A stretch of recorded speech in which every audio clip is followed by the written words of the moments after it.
علمی point number 1، بھائیو اس بات پر اجماع ہے کہ ہر صاحب نصاب عاقل اور بالغ مسلمان پر اس کا جو بچت والا مال ہے جس پر سال گزر جائے، امری سال، لیونر ایئر، تو سال میں ایک دفعہ زکوٰۃ دینا اس پر فرض ہے۔ اس پہ پوری امت کا اجماع ہے، اہل سنت کا، اہل تشیع کا، جتنے اہل سنت کے آف شوٹس ہیں، حنفی، مالکی، شافعی، حنبلی، اور اسی طریقے سے اہل تشیع کے اندر چاہے وہ زیدیہ فرقہ ہو، اثنا عشری ہو، سب کا اس پر اجماع ہے کہ یہ زکوٰۃ دینی ہے ہر اس مسلمان نے جو صاحب نصاب ہو جائے سال میں ایک دفعہ، جب وہ اس تھریش ہولڈ پوائنٹ کو کراس کر جائے جسے ہم نصاب کہتے ہیں۔ اس حوالے سے اگر کوئی شخص یہ زکوٰۃ دے دے گا تو پھر کنز یعنی مال کا جوڑنا اس کے لیے جائز ہو جائے گا، خزانہ جمع کرنا جائز ہو جائے گا اگر وہ ریگولرلی زکوٰۃ دے گا۔ ادروائز آپ نے پچھلی دفعہ سورۃ التوبہ کی آیت نمبر 33 اور 34 اور 35 کے کانٹیکسٹ میں سن لیا کہ یہ مال جو ہے سونا اور چاندی، یہ گرم کر کے ان لوگوں کے ماتھوں پر داغے جائیں گے اور ان کے پہلوؤں پر، ان کے پیٹھوں کے اوپر جو لوگ زکوٰۃ نہیں ادا کرتے۔ پچھلی دفعہ میں نے ڈیٹیل سے 73 منٹس اسی بھی تو گفتگو کی تھی۔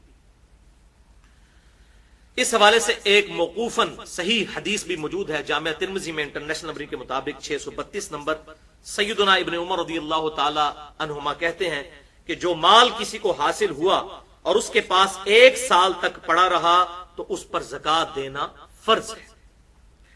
امام ترمذی رحمۃ اللہ علیہ نے پھر اس کے ساتھ اہل علم کے کامنٹس بھی نقل کیے ہیں اس حوالے سے کہ اگر سال گزر گیا، سال گزرنے سے جسٹ تھوڑی دیر پہلے اگر اس صاحب نصاب کے مال میں کوئی اور مال ایڈ ہو گیا تو کیا صرف سال گزرنے والے مال پر زکوٰۃ دے گا یا پورے مال پر دے گا؟ تو انہوں نے کہا کہ اکثر اہل علم کا اس پر اتفاق ہے کہ پورے ہی مال پر وہ زکوٰۃ دے گا، کیونکہ صاحب نصاب وہ پہلے ہی ہو چکا تھا۔ اگر وہ 12 مہینے چاند کے اعتبار سے، قمری اعتبار سے پورا ہونے سے پہلے اگر 10ویں مہینے اسے اور رقم مل گئی تو اس کے اندر ایڈ ہو گئی تو پوری کی وہ زکوٰۃ نکالے گا۔ اب رہا یہ مسئلہ کہ رمضان مبارک میں زکوٰۃ دینی چاہیے یا رمضان کے علاوہ بھی دے سکتے ہیں، تو اس میں رمضان کی کوئی قید نہیں، رمضان کے علاوہ بھی آپ زکوٰۃ دے سکتے ہیں، جب بھی آپ کا لیونر ایئر پورا ہوگا آپ اس کے مطابق زکوٰۃ دیں گے۔ لیکن یہ بات صحیح ہے کہ صحیح بخاری اور مسلم کی متفق علیہ حدیث ہے، بخاری میں 1904، مسلم میں 2707، کہ امام کائنات صلی اللہ علیہ وسلم نے فرمایا کہ رمضان المبارک میں اللہ تعالی اعمال کے ثواب کو 10 سے لے کر 700 گنا تک بڑھا دیتا ہے۔ چونکہ رمضان میں ثواب اعمال کا بڑھ جاتا ہے 700 گنا تک، اور اللہ چاہے تو کسی کے لیے اس سے بھی زیادہ بڑھا دے، لہٰذا بہتر یہی ہے کہ رمضان مبارک میں زکوٰۃ نکالی جائے، چوپڑیاں نہ لے دو، ٹھیک ہے۔ جیسا کہ عمرے کے بارے میں صحیح بخاری اور مسلم میں حدیث موجود ہے متفق علیہ کہ آپ صلی اللہ علیہ وسلم نے فرمایا جس نے رمضان مبارک میں عمرہ کیا گویا اس نے حج کیا، اور مسلم کے ایک طرق میں آتا ہے اور ابو داؤد کے ایک طرق میں کہ گویا اس نے میرے ساتھ حج کیا جس نے رمضان مبارک کا عمرہ کیا۔ تو اسی طریقے سے پریفریبل یہی ہے، اور ویسے بھی حساب رکھنا آسان ہو جائے گا قمری سالوں کا، کیونکہ ہم تو جو ہے وہ شمسی سالوں کے اعتبار سے چل رہے ہوتے ہیں، تو لیونر ایئر کے مطابق ہم نہیں چل رہے ہوتے، ہم سولر ایئر کے مطابق چلتے ہیں۔ تو اگر یہ لیونر ایئر کا حساب رکھنا ہے تو رمضان میں ثواب بھی زیادہ اور حساب رکھنا بھی آسان ہو جائے گا انشاءاللہ تعالی۔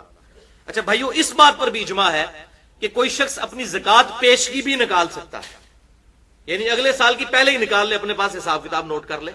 اسی طریقے سے وہ ڈیلے کر کے بھی نکال سکتا ہے، اور اسی طریقے سے پر منتھ ڈیوائیڈ کر کے بھی نکال سکتا ہے۔ اگر سال بعد اس کی سپوز 40,000 بن رہی ہے تو 12 مہینوں پر ڈیوائیڈ کر کے ایک تنخواہ دار آدمی تھوڑے تھوڑے پیسے نکال کے اپنی زکوٰۃ دیتا رہتا ہے، تو یہ بھی جائز ہے، اس پر اجماع موجود ہے۔ اور امام ترمذی رحمۃ اللہ علیہ ایک حدیث بھی لے کر آئے انٹرنیشنل نمبر کے مطابق 679 نمبر، اور ابو داؤد میں 1624، اور امام ترمذی نے اس کے ساتھ اہل علم کے کامنٹس بھی نقل کیے ہیں کہ زکوٰۃ پیشگی بھی عطا کی جا سکتی ہے، اس میں اللہ تعالیٰ نے آسانی دی ہے۔ علمی پوائنٹ نمبر 2، اجماع کی روشنی میں اور صحیح الاسناد احادیث کی روشنی میں کن کن چیزوں پر زکوٰۃ واجب ہے، ان کا نصاب کیا ہے اور کتنی زکوٰۃ نکالنی ہے، یہ تینوں چیزیں، یہ انشاءاللہ اب ہم اس علمی پوائنٹ نمبر 2 میں سننے کی سعادت حاصل کریں گے۔ اس میں میں احادیث کے حوالے دے دیتا ہوں جلدی سے. صحیح بخاری میں انٹرنیشنل نمبر کے مطابق 1454 نمبر حدیث.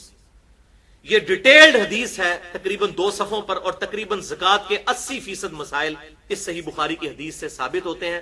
یہ بیسیکلی سیدنا ابو بکر الصدیق رضی اللہ تعالیٰ عنہ کا خط ہے جو انہوں نے حضرت انس ابن مالک کو لکھا تھا جب انہیں بحرین کا گورنر بنا کر بھیجا. تو یہ خط لکھا انہوں نے اور کہا کہ اللہ کے محبوب صلی اللہ علیہ وسلم کو اللہ تعالیٰ نے زکات کا یہ نصاب بتایا ہے اور یہ زکات مسلمانوں سے لینی ہے, غریبوں سے لے کر, امیروں سے لے کر غریبوں میں تقسیم کرنی ہے. وہ بڑا ڈیٹیل خط ہے, 1454 صحیح بخاری کے اندر 80% مسائل زکات کے اس حدیث سے ثابت ہوتے ہیں.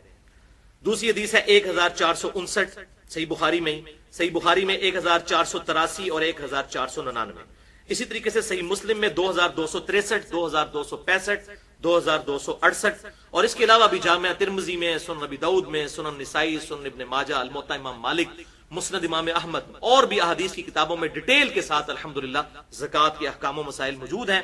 ان کی روشنی میں اور اجماع امت کی روشنی میں کل 10 چیزیں ہیں جن پر زکات نکالنا واجب ہے. 10 چیزیں. اب میں یہ 10 کی 10 چیزیں بیان کروں گا تیزی سے, اور ان چیزوں کے نام بتاؤں گا. نمبر 1, نمبر 2 ان کا نصاب, وہ تھریش ہولڈ پوائنٹ کیا ہے جو کراس ہو تو اس کے بعد زکات شروع ہوتی ہے, اور نمبر 3 یہ بھی بتاؤں گا کہ کتنی زکات نکالنی ہے ان چیزوں پہ. نمبر 1 سونا, گولڈ. گولڈ اگر کسی کے پاس 20 دینار ہو تو سال میں آدھا دینار اس کی زکات دینا ضروری ہو جاتا ہے. 20 دینار آج کل کے دور کے اعتبار سے 7.5 تولے سونا بنتا ہے, اور 1 تولہ 11.664 گرام ہوتا ہے. گرامز میں یہ نصاب بنے گا 87.48, 87.48 گرام. جب کسی کے پاس اتنا گولڈ جمع ہو جائے تو اس نے اس پہ زکات دینی ہے. کتنی دینی ہے؟ 2.5%. اور 2.5% نکالنے کا بڑا آسان طریقہ ہے کہ جو اس کی مالیت بن رہی ہے اس کو 40 پہ تقسیم کر دیں تو 2.5% آ جائے گا. 40 پہ تقسیم کر دیں. دوسری چیز وہ ہے کرنسی. روپے کی شکل میں, ڈالر کی شکل میں, پاؤنڈ کی شکل میں, ریال کی شکل میں, کسی بھی شکل میں کرنسی. کرنسی چونکہ سونے کا ایکویلنٹ ہے, انشاءاللہ یہ اگلے پوائنٹ میں ڈیٹیل سے اس پہ بحث بھی کروں گا. یہ وہ چیز ہے جو مولوی چھپاتے ہیں اور چاندی کا نصاب لوگوں کو بتاتے ہیں تاکہ اپنی تجوریاں بھریں. حالانکہ چاندی کے نصاب سے تو ایک صحت مند جو ہے وہ بکرا بھی نہیں خریدا جاتا, جبکہ بکرے کا نصاب جو ہے بکریوں کا وہ 40 بکریوں سے شروع ہوتا ہے. وہاں 40 بکریوں سے زکات شروع ہوتی ہے, اور یہ لوگ 38,000 روپیہ جو چاندی کا نصاب بن رہا ہے اس کے اوپر زکات بتا دیتے ہیں. وہ انشاءاللہ اگلی دفعہ اس میں اگلے پوائنٹ میں بتاتا ہوں. تو کرنسی جو ہے یہ بھی سونے کے ایکویلنٹ ہے, لہٰذا وہی نصاب ہوگا 7.5 تولے سونا یا 87.48 گرام, اور اس پہ بھی 40واں حصہ یعنی 2.5% ادا کرنا ہوگا. تیسری چیز ہے چاندی. اگر کسی کے پاس ہو, جیسے کہ ابھی یہ آرٹیفیشل جیولری کا بھی رواج ہے اور چاندی کا بھی لوگ کام کرتے ہیں, تو چاندی کا نصاب ہے 200 درہم پر 5 درہم. چاندی کا نصاب 200 درہم پر 5 درہم ہے. تو یہ آج کل کے 200 درہم اگر چاندی کے وہ کیلکولیٹ کیے جائیں تو یہ 52.5 تولے چاندی بنتی ہے. اور اگر گرامز میں اسے 11.664 والا فارمولا لگا کر کیلکولیٹ کیا جائے تو 612.36 گرام یہ بنتا ہے چاندی کا نصاب. اس پہ بھی 40واں حصہ دینا ہوگا. 40 پہ تقسیم کریں گے یا 2.5% نکال لیں. چوتھی چیز ہے مال تجارت. مال تجارت سے مراد ہے کہ اگر کوئی شخص کسی کی دکان ہے, اس میں اس نے کپڑا رکھا ہوا ہے, یا میڈیکل سٹور ہے, اس میں اس نے ادویات رکھی ہوئی ہیں جو اس کے پاس رہتی ہیں, جو اس نے کاروبار کے اندر اپنا سارا مال لگایا ہوا ہے اور وہ سٹور کی انوینٹری کی فارم میں موجود ہے. اسی طریقے سے کمرشل پلاٹس ہیں کسی کے پاس, بیچنے کی غرض سے وہ پلاٹس خریدتا ہے. ویسے اگر پلاٹ ہے کسی کے پاس, جب تک اس پہ زرعی زمین کے اوپر کاشتکاری نہ کی جائے تو اس پہ زکات نہیں بنتی, وہ تو کاشتکاری کے اوپر زکات ہوتی ہے اگر کی جائے, ورنہ کوئی نہیں. لیکن کمرشل پلاٹس بیچنے کی نیت سے جو لیے جاتے ہیں, چاہے پراپرٹی ڈیلر لے یا عام آدمی اپنی سیونگ کو یہ کر لے, چلاک بننے کی کوشش کرے کہ وہ سونے کی بجائے پلاٹ خرید لے اور کہ جی میرے پاس سونا تو نہیں, زکات نہیں لگے گی, تو بھائی عقل آپ کی بھی نہیں کام کرتی کہ سیونگ کے اوپر زکات ہے. اللہ تعالیٰ کو تو دھوکہ نہیں آپ دے سکتے, اپنے آپ کو دے سکتے ہیں. تو کمرشل پلاٹس جو انسان نے خریدے ہوئے ہیں سیونگ کے طور پہ, ان کی بھی کیلکولیشن پر سونے کا نصاب لگے گا. اور اسی طریقے سے دکان کے اندر جو مال ڈالا ہوا ہے اس پہ بھی 40واں حصہ زکات دی جائے گی. 5ویں نمبر پہ ہے زمین کی پیداوار, چاہے وہ غلے کی فارم میں ہو, کھجور کی پھل کی فارم میں. تو اس پہ بھی زکات ہے، اور اس کے لیے جو تھریش ہولڈ پوائنٹ ہے، نصاب ہے، وہ ہے 5 وسق۔ ایک وسق جو ہے وہ 60 سا کے برابر ہوتا ہے، اور ایک سا جو ہے وہ 4 مد کے برابر ہوتا ہے، اور ایک مد 600 گرام بنتے ہیں ہمارے زمانے کے۔ لہذا یہ پوری ملٹیپلیکیشن کرنے کے بعد 5 وسق جو ہیں وہ بنتے ہیں آج کل کے 720 کلو گرام۔ تو 720 کلو گرام جس کے پاس غلہ ہوگا تو اس پر اسے زکات دینی ہوگی، لیکن غلے کی زکات زیادہ ہے۔ وہ ہم نے جو زکات سنی سونے کی، اس سے یہ 4 گنا ہے، 10% زکات ہے، اور وہ اس صورت میں 10% ہے، اسے عشر بھی کہتے ہیں، کہ اگر زمین کی پیداوار کو جو پانی ہے وہ بارانی ہو، زمین اس کی یعنی نیچرل اریگیشن ہو، بارش کے ذریعے یا نہر کے ذریعے پانی اس کو لگتا ہو، جس پہ اس کا اپنا خرچہ کوئی نہ آتا ہو، تو پھر عشر دیں گے 10واں حصہ، 100 میں 10 روپے۔ تو یہ 720 جو ہے اس کو آپ ڈیوائیڈ کر لیں 10 کے اوپر، تو یہ 72 kg اس میں سے زکات نکالنی ہوگی۔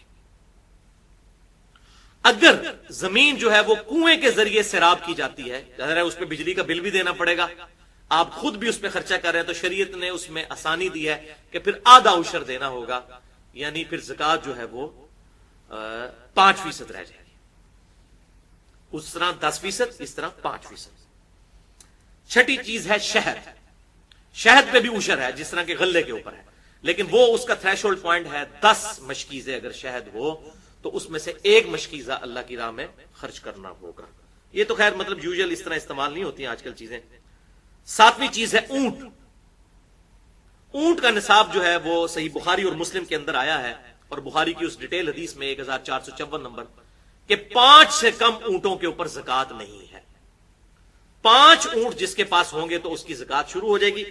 5 سے لے کر 24 اونٹوں تک ایک ہی زکات نکالنی ہوگی، اور وہ کیا نکالنی ہوگی؟ 1 بکری دینی ہوگی، نارمل بکری 1، یہ زکات بنے گی۔ لیکن جیسے ہی 25 اونٹ ہوں گے تو 25 سے لے کر 35 تک اگر یہ اونٹ پہنچ جاتے ہیں تو پھر آپ کو یہ 35 اونٹوں کے اوپر 1 سال کی اونٹنی جو ہے یہ زکات کے طور پر نکالنی ہوگی، اور اس پہ بھی اجماع ہے کہ اس کے بدلے سونا یا کرنسی بھی دی جا سکتی ہے، اس کی ویلیو کیلکولیٹ کر کے۔ 8ویں چیز ہے گائے۔ اس طریقے سے 35 کے آگے بھی ڈیٹیل چلتی ہے سینکڑوں تک، تو اب ٹائم نہیں ہے چونکہ آج کل لوگوں کی ضرورت نہیں، لہذا میں اسے چھوڑ رہا ہوں۔ 8ویں چیز ہے گائے یا بھینس۔ بھینس بھی گائے کے حکم میں داخل ہے۔ میں نے اجماع کی حجیت مسئلہ نمبر 31 میں یہ چیز ثابت کی ہے کہ امت کا اجماع ہے کہ بھینس گائے کے حکم میں داخل ہوگی۔ 30 گائے جب ہو جائیں گی تو پھر زکات سٹارٹ ہو جائے گی، اس سے پہلے زکات کوئی نہیں۔ اور جس کے پاس 30 گائے ہوں تو 1 سال کا اس نے بچڑا گائے کا وہ زکات میں دینا ہوگا، اور جس کے پاس 40 ہوں تو وہ پھر 2 سال کا بچڑا، اور اس طریقے سے پھر آگے ایکویشن چلتی ہے۔ 9ویں چیز ہے بکریاں اور بھیڑیں، ان پہ بھی زکات ہے۔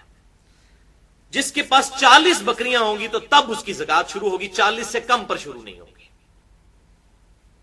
40 سے لے کر 120 تک صحیح بخاری 1454 نمبر کی روشنی میں حدیث نمبر 1 بکری زکات دینی ہوگی، 40 بکریوں سے لے کر 120 بکریوں تک جس کے پاس ہے، اور 121 سے لے کر 200 تک ہو تو پھر 2 بکریاں دینی ہوگی، اور اسی طریقے سے آگے ایکویشن چلتی ہے۔